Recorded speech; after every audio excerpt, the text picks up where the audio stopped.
Hey everyone, today I want to talk to you a little bit about persistence and the misconceptions that persistence has recently come across. So, in self improvement, it's a very common thing to persist, to keep pushing, keep grinding, keep going, to just keep getting up time and time and time again and bash your head against the wall over and over and over again until you win. And that can be very motivating, right? That grind can be extremely motivating and nice, but there is a little bit of a, caveat to that, and something that many people forget. And that's that it's not about pushing through that wall that is in front of you. Persistence doesn't mean you push and grind until you get through whatever you're going through. Not necessarily.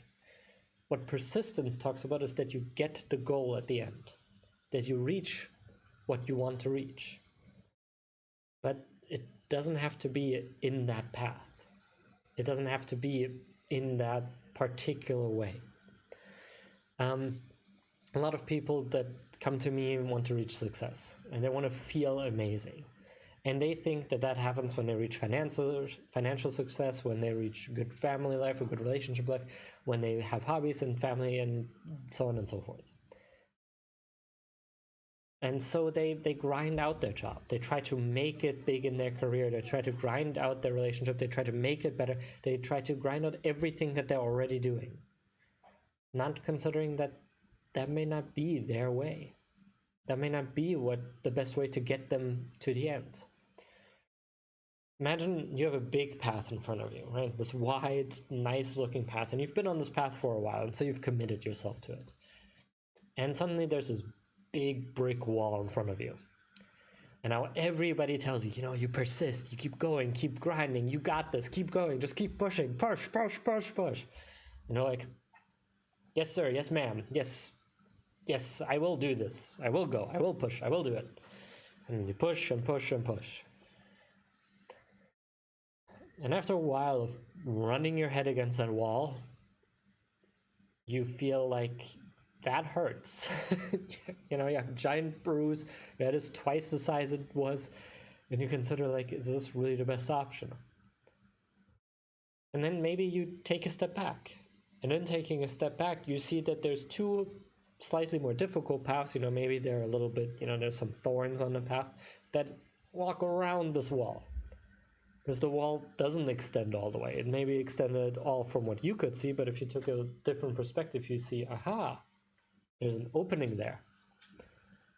Maybe I can go around the wall in a different way and reach my goal and get to the other side. Now that may lead you on a completely different path than you've been on, right? It may not lead you to the other side of the wall to just continue the path on your merry way. Maybe it leads you deeper into the woods with other difficulties and other problems. But the point is that at the end, if you persist and you keep walking through the woods, you will get to where you want to go. And that's what persistence is supposed to teach you. Persistence is not supposed to tell you you run your head against the wall until the wall breaks. It's supposed to tell you you walk towards your goal and try to find whatever way works for you until you find a way that actually gets you to your goal. And I think people misinterpret this. They try to make the relationship work come what may when they fully know that it just doesn't.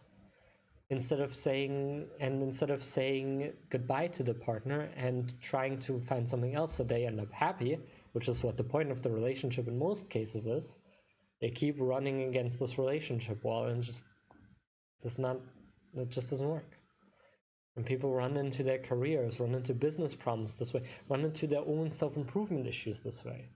I've seen clients that, tried to create habits in the way that other self-improvement experts taught them to do it, writing them down and keeping them short and whatever, even tried my tips, but they didn't work for them. And instead of then figuring out, okay, maybe this wall is too big for me to break, and maybe I can go around it, they just said, no, I'm strong enough, I'm good enough, I will persist on this path and I will break this wall. And I've done the same thing. If my coach is watching this, he can attest to this.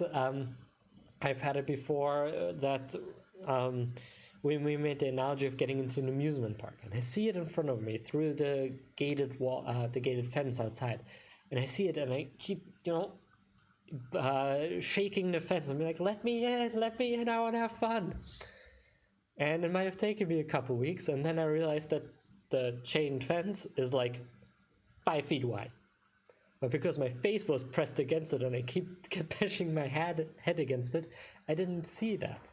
I didn't see that I could just walk around it. I didn't see that there was an easier way. And sometimes it takes letting go of this fence, letting go of this wall, so that you can take a step back and see that there's another way around. And maybe for you this means letting go of the relationship, letting go of the way you approach your work, letting go of the way you do your habits, letting go of trying to be an early morning person or work late into the night, maybe letting go of the productivity or the way you treat your family or whatever else it is you might be struggling with. Maybe it's time to let it go a little bit and see if there's another completely different way you can approach this. Maybe you don't need to hurt so much. Maybe you don't need to ram your head against the wall until it's big and blue and bleeding. Maybe you can just walk around the wall. When you hear those motivational speeches that talk about persistence and never giving up, they're talking about never giving up on the end goal. But the path there may be different for you. So be aware that you don't have to go about it in the way that everybody else goes about it, that you don't have to make this one particular way work for you, and allow yourself to find a different path. Maybe that also doesn't work, and then you change paths again. Don't get so stuck on the path that you're on.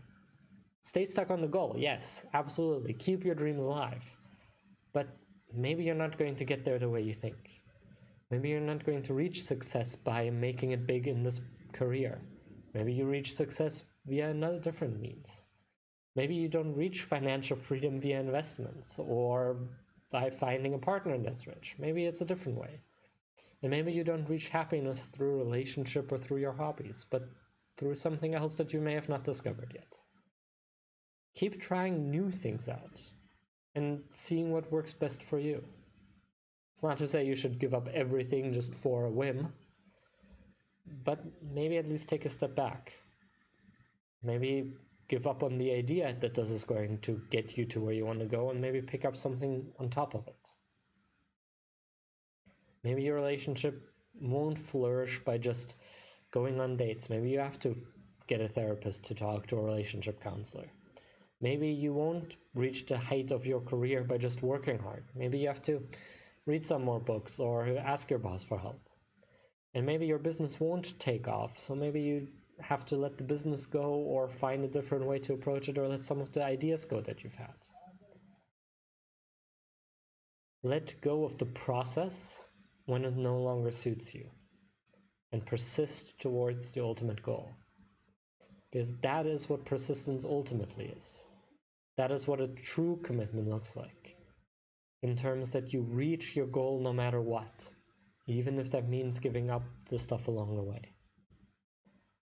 So I hope that makes you see these persistence and discipline and never giving up videos a little different, and maybe that gets you to consider what you're doing as well. Don't break your head open by bashing it against the wall. There might be a different, better path for you that you just haven't seen yet.